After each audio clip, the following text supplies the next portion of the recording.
Ako sa na Slovensku hovorí, som rozbitý ako cigánska hračka.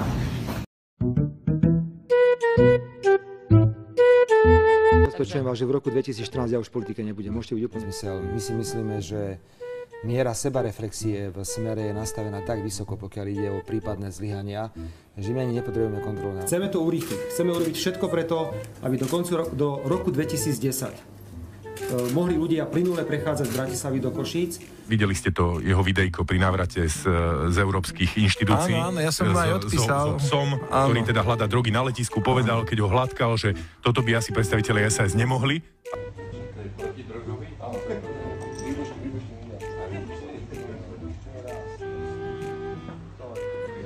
Počúvajte, keby ten pes nebol odchovaný na drogy, ale na korupciu, tak máme premiéra bez ruky. To je vaša odpoveď. Pán Holenčík, ešte vašu dôveru?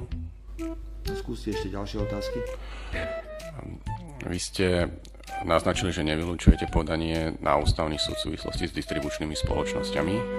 Ide o vašu tretiu vládu. Prečo k tomuto pristupujete až teraz? Skúste ešte jednu otázku.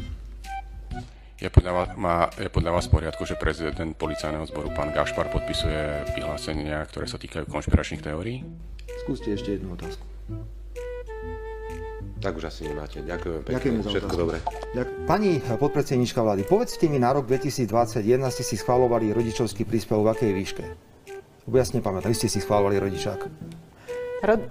No dokončite, pán Fico. No potrebujem to pomôcť, lebo neviem. Ja vám potom, nech sa páči. Počkajte, však ste vo vláde, preboha, pýtam sa, ste schvaľovali na rok 2021 rodičovský príspevok, aký je, koľko ste schválili? Dokončite otázky, dáva pán moderátor. Nech sa páči. Počkajte, to je nejaký problém ešte raz. Ja nemám deti, ja to neviem zodpovedať, túto otázku pravdu povediac. Tak pani ministerka, ste vo vláde a sa vás pýtam na aktuálnu sumu rodičovského príspevku na rok 2021. Koľko je, mi to povedzte, to je také tajomstvo?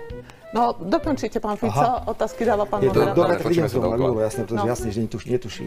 Samozrejme. V tom slova zmysle, že má tendenciu sa zväčšovať. Potenciál Smeru je stále veľmi, veľmi výrazný. Ste klamár, pán Fico, pretože opakovane klamete. Krajina je v riti. Totálne riti.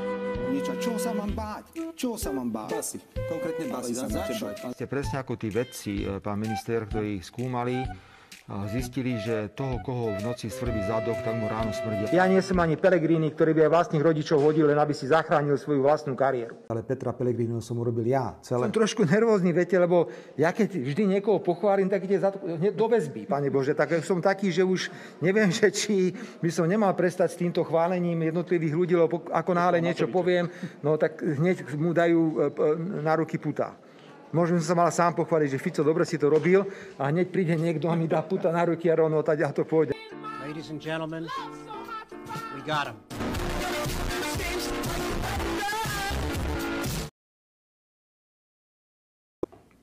To sa tak nerobí do psej matere.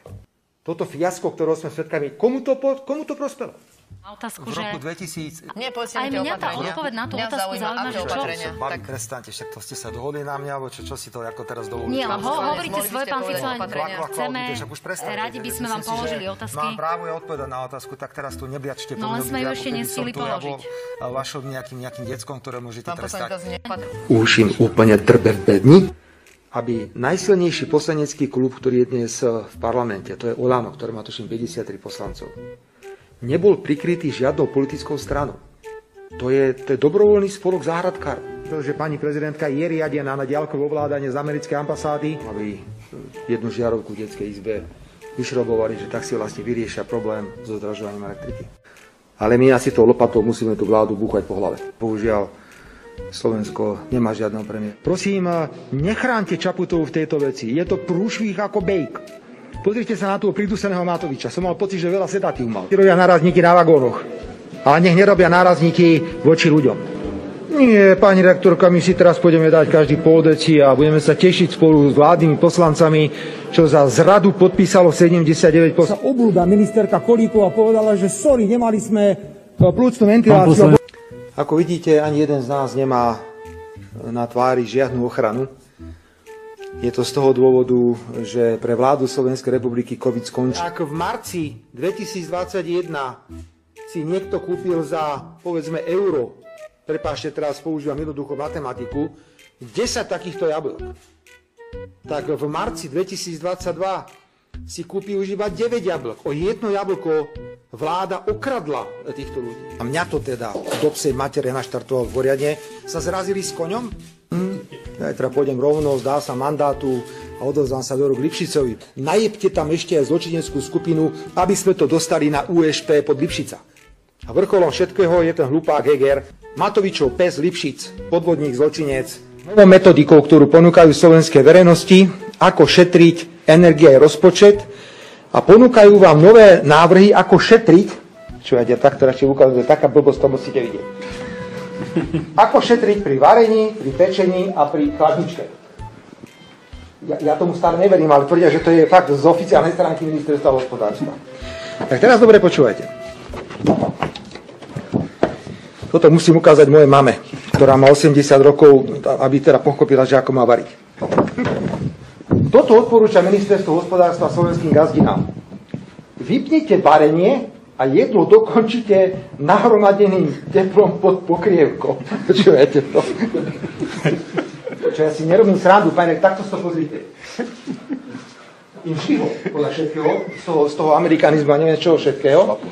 Ja neviem, čo poviem mame. Ja poviem, mami, ty si celý život varila tak, že si to jednoducho dovarila, či už na tom plyne, alebo na tej elektrine, ako varíš. Teraz sa musíš v 80 rokoch naučiť variť inak. Ty to budeš musieť po 15 minútach, hoci to ešte nebude uvarené, vypnúť a budeš musieť čakať a naučiť sa robiť to tak, že tam bude pokrievka, ktorá ti zabezpečí to zvyšené tehotále. No to už neviem. Ale počúvajte, to nie je všetko. Ja vám ešte ukážem väčšiu sprostosť z dielne ministerstva hospodárstva. Že dvere rúry na pečenie majte zatvorené. Vy pečete s otvorenou rúrou? V živote nepiekol s otvorenou rúrou. Počúvajte, je to tu napísané, je to tam napísané? Dvere, rúry na pečenie majte zatvorené. Niekto z vás piekol niekedy s otvorenou rúrou? Ja teda nie. No čím je človek väčšia prostitútka, čím je väčšia kurva, čím je väčší motor, tým je to väčšia celebrita. Ona si fakt nedostal lexári dneska ráno. Slovensko má vzhľadom na príjmy jeden z najdrahších benzínov a najdrahšie nafty na svete. Dobre? Toto chcem ukázať slovenskej verejnosti, že takúto dôveryhodnosť majú prieskumy verejnej mienky na Slovensku. Ďakujem pekne. Markíza je najdôveryhodnejšia televízia, ktorá hovorí pravdu. Toto je čistý fašizmus, toto je gestapo.